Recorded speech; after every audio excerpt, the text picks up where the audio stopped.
একটা অদ্ভুত সন্ধ্যা ছিল সেদিন। শহরের আলো হঠাৎ নিভে গিয়ে পুরো রাস্তা যেন থমকে দাঁড়িয়েছিল। আর ঠিক সেও মুহূর্তেই প্রথমবার রুদ্রা দেখতে পেল অনন্যাসে। এক হাতে ছাতা, অন্য হাতে বই। বৃষ্টির ফোঁটায় কাঁপতে থাকা সেই মেয়েটার চোখে যেন আতঙ্ক নয়, বরং এক ধরনের অদ্ভুত শান্তি ছিল। রুদ্র বুঝতে পারছিল না কেন সে তাকিয়ে আছে, কিন্তু চোখ ফেরাতেও পারছিল না, কারণ সেটাই ছিল সেই প্রথম অনুভূতি যে কিছু একটা হতে যাচ্ছে, খুব বড় কিছু, হয়তো খুব ভয়ঙ্কর, হয়তো খুব সুন্দর, কিন্তু যাই হোক তার জীবনে ঝড় তুলতে বাধ্য। অনন্যা তখনও জানত না ছেলেটা তাকে দেখছে। সে রাস্তা পার হতেই একটা দৌড়ে আসা বাইক প্রায় তাকে ধাক্কা দিতে যাচ্ছিল, আর রুদ্রা যেন সেই মুহূর্তটার জন্যই দাঁড়িয়েছিল। এক ঝটকায় অনন্যাকে ধরে নিজের দিকে টেনে আনল। দুজনেই থমকে গেল, নিঃশ্বাস আটকে গেল, আর পৃথিবী যেন সেই মুহূর্তে শব্দহীন হয়ে গেল। অনন্যা প্রথমেই ধন্যবাদ বলতে যাচ্ছিল, কিন্তু রুদ্রার চোখে সেই অদ্ভুত ভয়ের ঝিলিক দেখে থেমে গেল, কারণ রুদ্রা নিজের ভেতরে একটা অচেনা কাঁপুনি টের পাচ্ছিল, যেন কোথাও আগে এ দৃশ্যটি সে দেখেছে, যেন এটার ডেজাভু, কিন্তু বাস্তবের চেয়ে বেশি বাস্তব।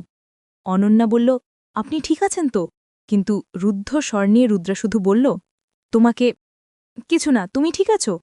অনন্যা হেসে বলল, আমি তো ঠিক, কিন্তু আপনিই একটু কাঁপছেন। রুদ্রা কিছু বলতে পারছিল না, শুধু অনন্যার চোখ দেখে মনে হচ্ছিল তাকে সে বহু আগেই চিনত। অথচ এ ছিল প্রথম দেখা। সেই দিন থেকেই তাদের মাঝের দূরত্ব অদ্ভুতভাবে কমতে লাগল, কিন্তু কেমন করে যেন প্রত্যেক দেখা হওয়ার দিনেই কিছু না কিছু অস্বাভাবিক ঘটনা ঘটতে থাকল। একদিন রুদ্রা অনন্যাকে নিয়ে রোড সাইড চায়ের দোকানে দাঁড়িয়েছিল। হঠাৎ দোকানের গ্লাস ভেঙে পড়ল তাদের সামনে, আর গ্লাসের টুকরোগুলো এমনভাবে ছড়িয়ে পড়ল যেন কারো উদ্দেশ্যে ছোড়া হয়েছে। রুদ্রা চমকে উঠল। অনন্যা বলল, আজকাল এসব কেন এত হচ্ছে? রুদ্রা মুচকি হেসে বলল, হয়তো আমাদের আশেপাশের দুনিয়ায় একটু বেশি নাটকে। কিন্তু ভিতরে ভিতরে সে বুঝছিল এটা নাটক না, কিছু একটা বা কেউ একজন তাদের খুব কাছ থেকে লক্ষ্য করছে। এমনকি একদিন রাতে ফোন পেল রুদ্রা। অপরিচিত কণ্ঠ বলল, ওকে দূরে রাখো, নইলে তুমি সামলাতে পারবে না। রুদ্রা পুরো রাত ঘুমোতে পারল না, কিন্তু অনন্যাকে কিছু বলল না, কারণ সে জানত বললেই অনন্যা দূরে সরে যাবে, আর সেটা সে কোনোভাবেই চায় না। যতই এই ভয়ের আভাস বাড়ছিল, ততই অনন্যার প্রতি রুদ্রার অনুভূতি গভীর হচ্ছিল, আর অনন্যাও অদ্ভুতভাবে রুদ্রাকে ছাড়া থাকতে পারছিল না। একদিন বৃষ্টি ভেজা সন্ধ্যায় অনন্যা হঠাৎ বলল, রুদ্রা, যেন অনেক সময় মনে হয় তোমার সাথে আমার দেখা হওয়া যেন আগে থেকেই লেখা ছিল। রুদ্রা চমকে গেল, কারণ তারও একই অনুভূতি ছিল, কিন্তু সে খুব সাবধানে বলল, হয়তো সত্যিই কিছু আগে থেকে লেখা থাকে। অনন্যা আরও বলল, আরও একটা কথা, তোমার কাছে থাকলে মনে হয় খুব নিরাপদ, অথচ তোমার ভেতরে যেন একটা ঝড় চলছে, আমি বুঝতে পারি। রুদ্রা কিছু বলতে পারল না, শুধু অনন্যার হাতটা শক্ত করে ধরে রাখল, যেন সে হারিয়ে না যায়। সেই রাতেই ঘটল সবচেয়ে বড় মোড়।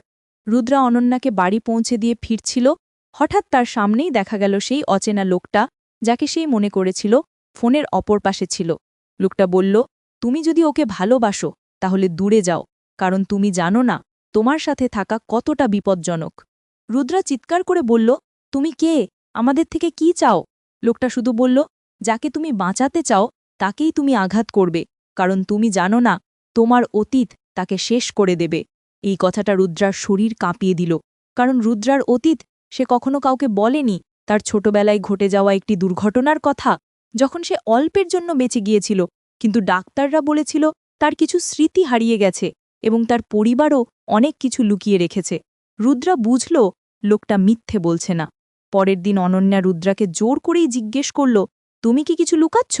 রুদ্রা প্রথমে এড়াতে চাইল, কিন্তু অনন্যার চোখের গভীরতা তাকে সব খুলে বলতে বাধ্য করল। সে বলল তার অতীত, স্মৃতি হারানোর গল্প, আর সেই অদ্ভুত সতর্কবার্তার কথাও। অনন্যা একদম চুপ। তারপর খুব শান্ত স্বরে বলল, তাহলে তুমি ভাবো আমাকে দূরে ঠেলে দিলে আমি নিরাপদ হয়ে যাব? রুদ্রা বলল, হয়তো তোমার জন্য এটা ঠিক। অনন্যা তার হাত ধরে বলল, যদি বিপদ থাকে আমরা দুজন মিলে সামলাবো, তুমি একা কেন ভাবছ? রুদ্রার চোখ ভিজে উঠল, কারণ এটাই প্রথমবার কেউ তাকে এমনভাবে বিশ্বাস করল। কিন্তু তাদের গল্প এখানেই শেষ হওয়ার কথা ছিল না। এরপর সত্যিটা বেরিয়ে এলো আরও অদ্ভুতভাবে। সেই অচেনা মানুষটা আবার দেখা দিল, এবার অনন্যাকে সামনে রেখে। সে বলল, তোমাদের আলাদা করার কারণ একটা, রুদ্রা, তোমার স্মৃতির ভিতর লুকিয়ে আছে এমন কিছু যা বের হলে শুধু তুমি না, অনন্যাও ধ্বংস হবে। রুদ্রা ততক্ষণে ক্ষিপ্ত, কিন্তু লোকটা একটা ছবি এগিয়ে দিল, একটি পুরনো ছবি, যেখানে দেখা যাচ্ছে ছোটবেলার রুদ্রা আর তার পাশে দাঁড়িয়ে ঠিক অনন্যার মতো দেখতে এক মেয়ে। রুদ্রা চমকে উঠল, অনন্যা হতভম্ব। লোকটা বলল, তোমাদের দেখা হওয়া নতুন কিছু নয়, তোমাদের গল্প এর আগেও ছিল, আর সেই গল্প শেষ হয়েছিল আগুনে, মৃত্যুর ভেতর দিয়ে। তোমরা আবার একে অপরকে খুঁজে পেয়েছ, কিন্তু সেই চক্র আবার শুরু হবে। অনন্যা কান্না আটকাতে পারছিল না, রুদ্রা বিশ্বাসই করতে পারছিল না, কিন্তু তার স্মৃতির গভীরে যেন কিছু একটা নড়ে উঠল। রুদ্রা শেষ কথা বলল, তুমি যতই বলো, আমরা এবার আলাদা হব না। লোকটা বলল, তাহলে পরিণতি তোমাদের সামলাতে হবে। এরপর লোকটা অদৃশ্য হয়ে গেল, যেন সে কখনো ছিল নাই। সেই রাতেই রুদ্রার অনন্যা সিদ্ধান্ত নিল, তারা অতীত বা ভবিষ্যতের ভয়কে পাত্তা দেবে না। দুজনেই জানত ঝুঁকি আছে, তবুও তারা হাত ছাড়ল না। একদম শেষ দৃশ্যে অনন্যা রুদ্রাকে বলল, যদি আমাদের গল্প আগেও ছিল, তাহলে এবার আমরা এর শেষ বদলে দেব। রুদ্রা হাসল, তাহলে এবার গল্পটা আমরা লিখব, অন্য কেউ নয়। আর তাদের সেই অদ্ভুত প্রেম, যেটা জন্মেছিল দেজাবুর ভেতর দিয়ে, ভয় আর রহস্যের মাঝেও, একে অপরকে ধরে রাখার প্রতিশ্রুতিতে আরও গভীর হতে লাগল। কারণ যত ঝড়ই আসুক, তারা জানে ভালোবাসা কখনো দুজন মানুষকে ভুল করে একসাথে আনে না। এটা একটা আগের গল্পের চলমান অধ্যায়, যা শেষ হয় না, শুধু রূপ